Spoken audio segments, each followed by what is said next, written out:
also gave. Wait, we had another. Peter. Yeah, Nick, go ahead. Yeah. I think we just now are live. We just now went live. Yep. So everything I just did, I got to go back and do again. This is what happens when we're out of studio, man. Here we go.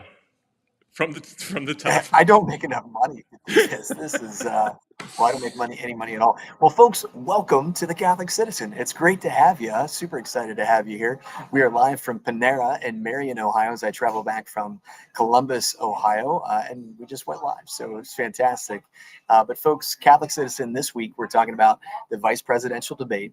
We're talking about the issue of life. You're going to get some Catholic Church teaching and the most recent Ohio Department of Health abortion report that just came out for 2023. Unfortunately, some bad news, but there's always hope. And we're going to fight together to create that culture which respects and values every single human life. So I am Peter Range, husband, father, 4 little kiddos, 5 if you count our one up in heaven, which we absolutely should. Ignatius Allen, love you. Please intercede for us during this show. And I'm also the senior fellow for the Center for Christian Virtue. And welcome to the Catholic Citizen.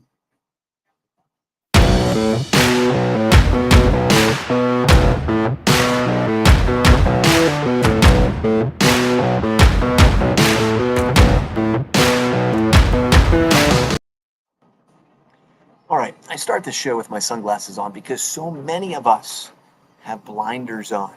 We just need to kind of take off the Democratic or Republican lenses for a moment, approach things from a Catholic perspective, and that approach will help us be the Catholic citizens that we're called to be. But so many of us will watch a show and we comment based upon, well, I'm a part of this party, and so I see things from this perspective, or I'm a part of this party, and so I'm not going to listen to what that person has to say. They must be wrong because they're part of the other party.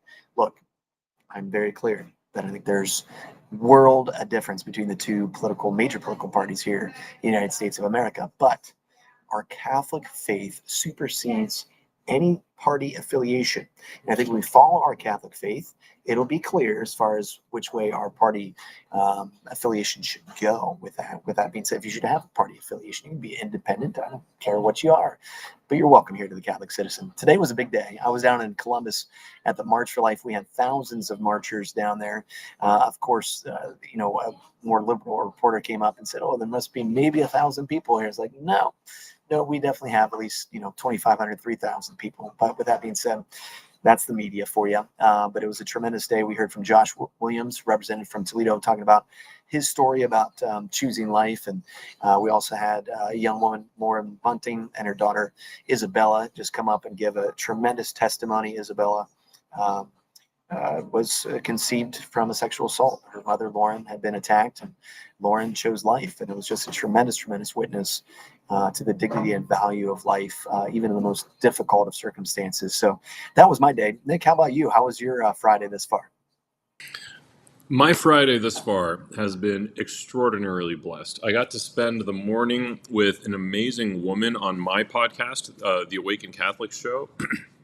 I interviewed Bree Solstad, and she is known on X as Miss B Converted, because she has converted from a life of production of pornography, and she has such an incredible story. And I think this might go down in history as the longest podcast recording in the history of Awakened Catholic shows across all of our shows. It was a long conversation, hours long, and it was all amazing. And I cannot wait to let everyone watch it and listen to it.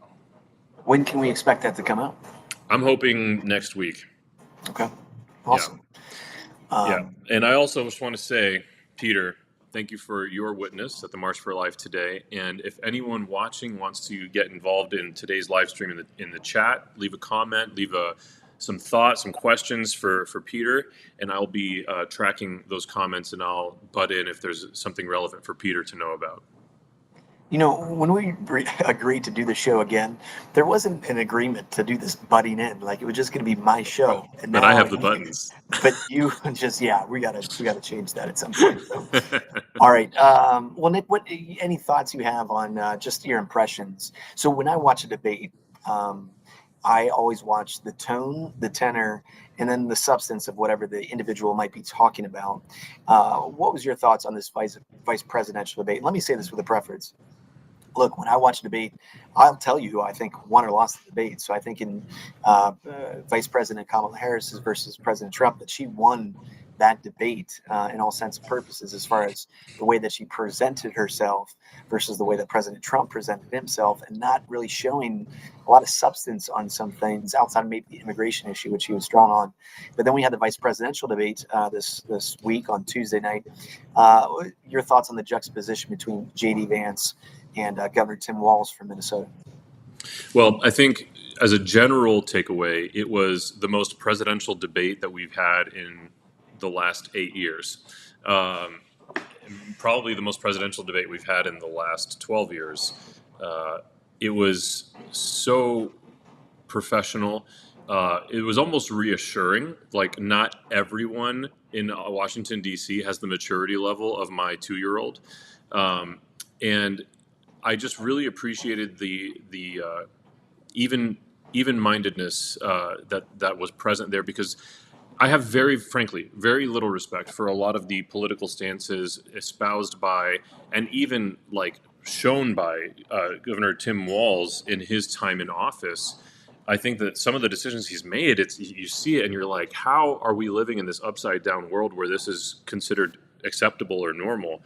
And then obviously, as a Catholic, a lot of the positions held by the Democratic Party are explicitly, especially on the topic of life issues, explicitly contradict Catholic social teaching, that which we know to be good, true, and beautiful.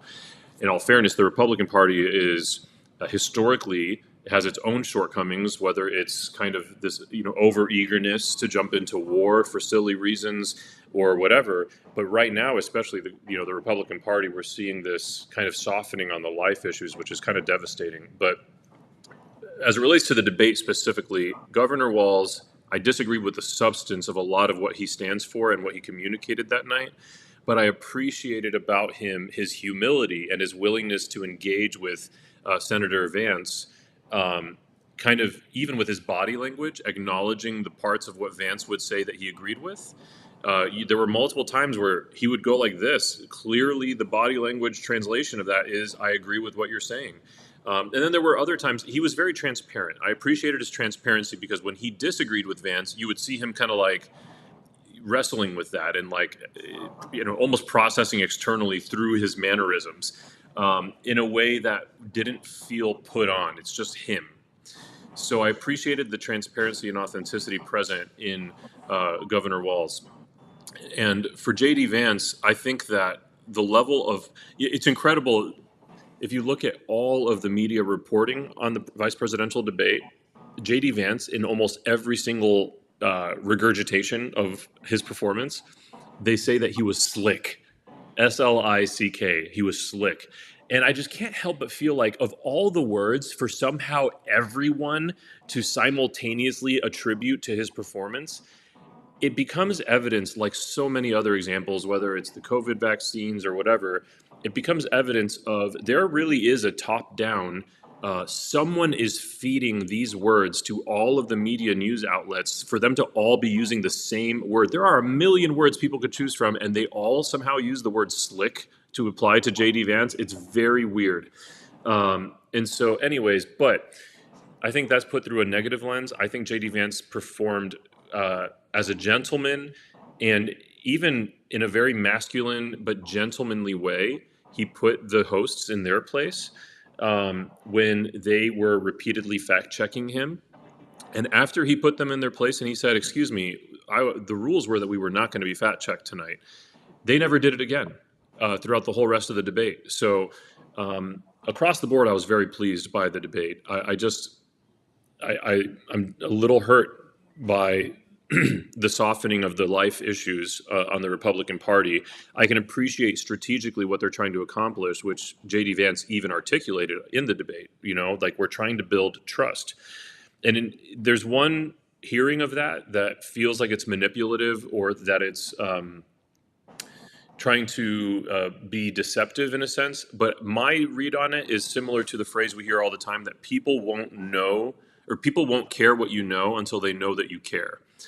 And I can appreciate that reading of his statement that they're trying to build trust. And I don't think it is deceptive or anything negative in that context. That's my takeaway. Thank you very much. Yeah, there's a lot in there that I might tweak as far as my appreciation for and stuff. But I thought J.D. Vance held himself as an astute, smart, intelligent vice presidential candidate, and I think he would make a wonderful vice president as far as his handle, kind of the issues facing the country. I thought Tim Walz looked a little young, if you will, for the spotlight. I Yes. think he was, and his team even put out beforehand, look, he's not a great debater. And so from a tone and tenor perspective, like it looked like J.D. Vance was ready on day one to step into the presidency if he would need to. And Tim Walz was, kind of awestruck at the opportunity to be a vice presidential candidate. With that being said, Yeah. there's one particular issue that I want to focus on his responses and the exchange that they had. Nick mentioned a little bit about their kind of approach concerning the abortion issue, and they kind of went back and forth on that. Well, there's one exchange that I thought was particularly important, particularly for national politics right now, because J.D. Vance is really the only national Republican who is actually standing, as he did in this last debate. He said, look, I want to protect the innocent.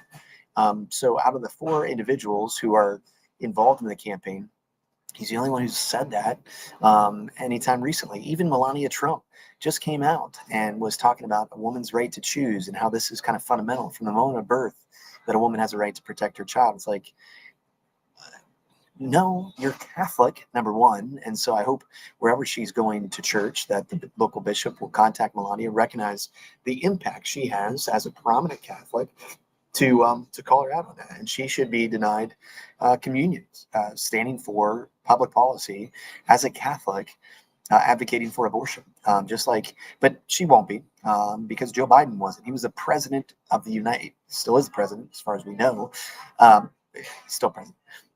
But he's been president and he's been in politics for like 50 years and never once denied communion despite advocating for abortion policies, which is absolutely, it's ridiculous. It is absolutely ridiculous. Like if our church is not going to step up and enforce its own teachings, like why do you expect lay people to kind of live it out in the public square? Like the bishops need to lead, and they failed to lead, and they're still failing to lead on this issue when it comes to the reality of public politicians advocating for the abortion policies.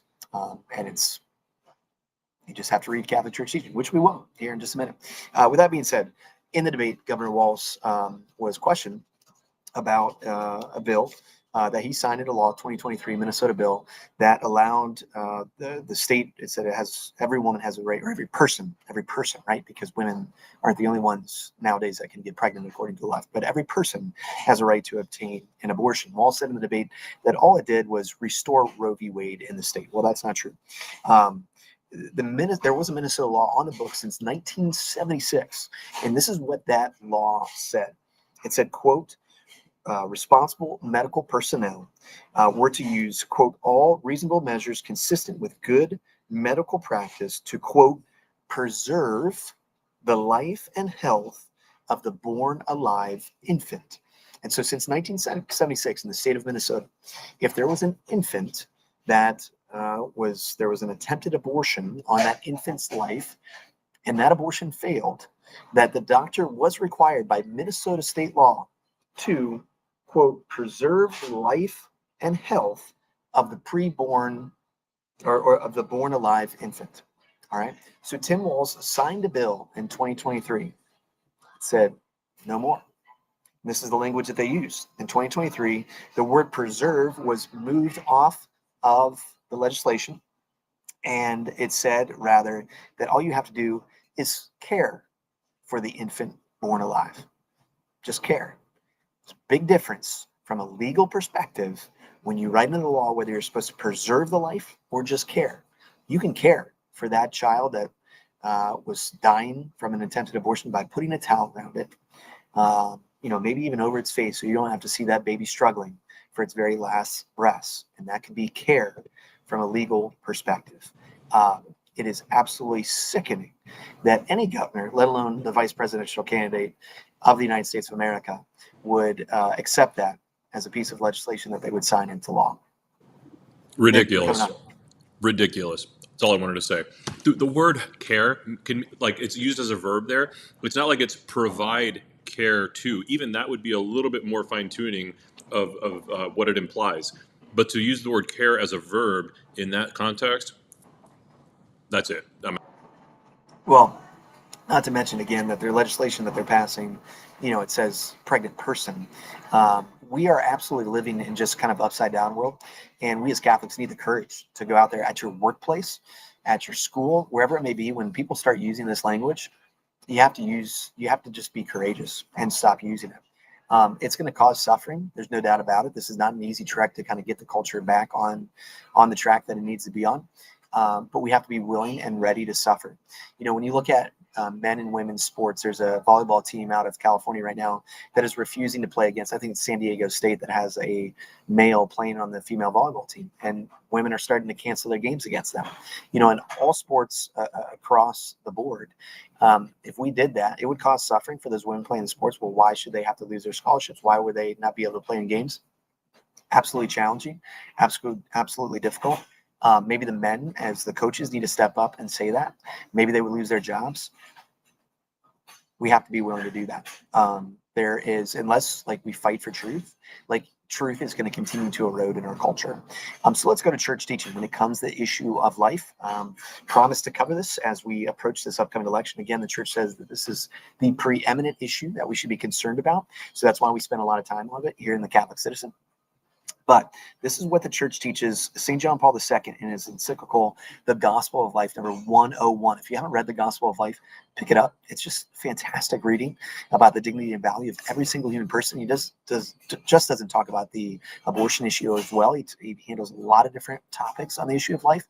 But this is where it says on paragraph 101, it is impossible to further the common good. It's impossible to further the common good without acknowledging and defending the right to life, upon which all other inalienable rights of individuals are founded and from which they develop. So unless we acknowledge as Catholics the right to life, it's impossible to further the common good. So again, my friends, if you care about social justice, if you care about issues of poverty, if you care about issues of climate change and all those different things, but you do not support the right to life, particularly when it comes to in politics, it's impossible to further the common good in those other areas if you're not acknowledging the dignity of the human person from its very beginnings. All right. John Paul continues, and it's worth reading the rest of it.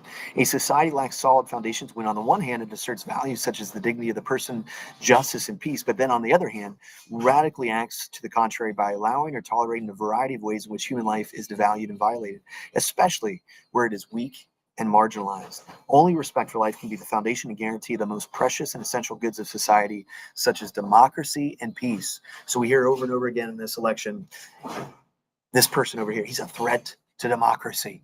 Well, okay. What's the biggest threat to democracy? We're killing our kids. That's the biggest threat to democracy, because you're not going to have a nation which devalues human life, and it begins in the womb. So it starts and ends with the right to life. The church continues. This is from the USCCB, Living the Gospel of Life, number 22 from 1998. Any politics of human dignity must seriously address issues of racism, poverty, hunger, employment, education, housing, and healthcare. So again, we're not neglecting any of those issues. We'll talk about some of those issues. You got questions about those issues? Let's talk about them as well. But being right in such matters can never excuse a wrong choice regarding direct attacks on innocent human life. Indeed, the failure to protect and defend life in its most vulnerable stages renders suspect any claims to the rightness of positions in other matters affecting the poorest and least powerful of the human communities. The church says, look, you might have great immigration policy, but if you're not got the right to life correctly, if you don't have that right, then I question the very rightness of your positions in other issues affecting the least powerful in the human community, which first and foremost is the preborn. All right, where I want to end the show though, Mike Tenney dialed in last week, and I think he said something to the nature, I don't remember the question exactly, I should have written it down, just been a very busy week, but he was saying, well, what about Trump? This man, helped in the overturning of Roe v. Wade. And then he brought up also January 6th and feeling uncomfortable kind of in his roles on January 6th. So let me address a few different things. One, when it comes to anything political, I always look at the record over rhetoric. I don't like President Trump's rhetoric on a myriad of things. I quite frankly don't always like the way that he talks. But I look at his record. I look at what he did. And I think that's important when it comes to any politician, because every politician is just kind of saying whatever they want to say. Even Kamala Harris is now suddenly for a border wall and suddenly for immigration reform after 3.5 years being a vice president, not really doing anything. So that's her rhetoric. But let's look at her record. And the record is 10 million illegal immigrants kind of in the country. So that's first. But Nick, you want to jump in? I just wanted to tell you, I texted you a screenshot of Mike Tenney's question. Thank you for doing that. I appreciate that. No problem. So, all right. Okay. And then the other main hesitation about Trump. So he talked about the Republican Party platform kind of going backwards when it comes to its pro-life stance. It absolutely did. There's no doubt about it. And we have to call out the Republicans for doing that and allowing President Trump and his team to do that. But look, it still says that they believe in the 14th Amendment. So you compare that to the Democratic Party platform, there's just no equivalence. Democrats support abortion on demand for any reason through all 9 months of pregnancy. They've been very clear on that. That's their record. Even Tim Walz in the debate, couldn't say, well, yeah, there's a line in which I say, I don't think there should be abortion anymore. It always just goes back to, I trust a woman and her doctor. That's the talking point. That's where they stand. But there was 8 kids in Minnesota after Tim Walz signed that legislation that died from a botched abortion, and they were just left to die. So that's the reality that we're dealing with. Rhetoric and then record. And the record is kids die. So that's one thing. When it comes to party platforms, is the reality that the Republican Party still has a pro-life perspective at the very least. It's not as strong as it was. There's no doubt about it. But it's like night and day looking and reading those two party platforms. The other thing is other hesitation about Trump, how he refused to acknowledge the results of the last election. Yeah, he did. And so did Hillary Clinton in 2016. So did so many Democratic voices in the last election. This has become a very strong trend, I would say, in the past, really since 2000. You had Bush v. Gore going back there. A lot of Democrats just denied that Bush was a legitimate president because of what happened in Florida. That's a case many years ago, but since 2000, it's been kind of popular lingo to kind of question the other person's legitimacy as a president and questioning the election. And that certainly happened very strongly in 2016 when Hillary Clinton was calling Trump an illegitimate president, saying that Russians cheated, so on and so forth. Then 2020 came around. And you're absolutely right. President Trump fought tooth and nail against the results of that election. I would just say at the end of the day, the reality is there was a peaceful transfer of power. It happened January 20th. As much as everything he did, as much as all the legal cases came up, there was a peaceful transfer of power on January 20th. January 6th, we're going to have to do a whole show on that. I think there's a lot of things about that day, a lot of good things that Trump did, a lot of bad things that Trump did on that particular day. He was certainly, rhetoric matters. And so the way that he kind of, got people fired up and talked about the illegitimacy of that and so on and so forth, calling them together and telling them, we're never going to let this, go, and we have to fight for our country and stuff. Probably not the best thing to do to say a bunch of fired up, individuals and stuff. He also said during the rally, let's go over there and peacefully protest. He also put out on Twitter, hey, you guys got to get out of there. Don't do that. He also had Nancy Pelosi not putting the guards around the Capitol as well to kind of protect everything as it was. But let me just say something very clear, though. January 6th was not an insurrection. An insurrection is when people bring like loaded rifles and guns and AK-47s and all those things. If they're really trying to take over the government, as an insurrection is, it would have been a lot different. I think there was a lot of idiots there that day. There's some people that were good people who loved the country, that they were there to rightfully protest as they're allowed to do that. But the way, again, that the media has framed this for us has just been untruthful. And they've used it over and over again to show why President Trump shouldn't be a legitimate president. But at the end of the day, when we look at the rhetoric of the media versus the record and reality. On January 20th, there was a peaceful transition of power. Now, I think Trump needs to realize how much power his rhetoric has, which affects people's actions. But we also can't neglect the record as well. So, folks, that'll do it for us this week at Catholic Citizen. I got to go home. I got a family I got to go love and care for. I hope that you appreciate our perspective here at the Catholic Citizen. And we might change up the time because Fridays aren't good for Nick anymore. They're still good for me. They're not good for Nick. So we want to respect that and we want to love him. And we'll talk to you next week on the Catholic Citizen. So thanks, Make Nick. sure to like, comment, and subscribe, and share this episode with everyone, everywhere, all at once. Yeah, I don't know if it's that good, but we love it. Well, we need to grow the show. We are both operating outside of the studio today. It's normally a lot more awesome, but here we are doing our thing, coming at you week after week for the second week in a row. All right, go vote for life. Take care.